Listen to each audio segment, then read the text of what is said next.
Don Kennedy with ProMaster here. Really excited to show you today's video. We're going to show you a new technique that we've developed for repairing and relining box gutters.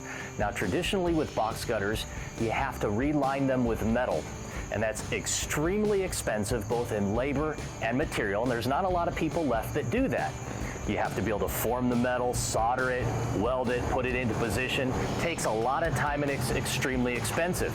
What people have done in years past is they've relined these box gutters using this material called peel and stick with it. Just think of it as a giant Band-Aid. Or they try to throw tar in there or rubber or other materials that really aren't a lasting repair. And then 5-10 years down the road, the box gutters are leaking again, causing wood rot, water intrusion, and a whole host of problems. So what we figured out is that there's a great commercial roofing product out there that hadn't been used in the residential space, but that would be perfect to reline these gutters with.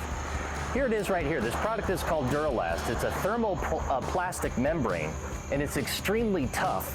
For example, if it ever gets torn or punctured, it won't rip. It has a scrim inside it that makes it extremely tough. And this stuff's been on roofs in commercial applications almost 4 decades now. So it has a good history behind it of standing up to some pretty tough environments. In addition, this material doesn't need to be seamed using glues or fasteners. You heat weld it together. You literally melt the two parts of the material together, and you create what's called a heat welded seam.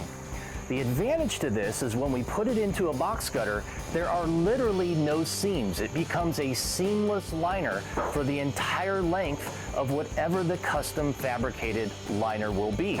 So unlike rubber or even metal that has to be either glued or soldered or welded, in time as that expands and contracts or shifts a little bit, those seams come apart. And even if the material doesn't fail, it's usually the seams that fail, and all it takes is a pinhole leak for water to get behind that liner and start rotting out your box gutters.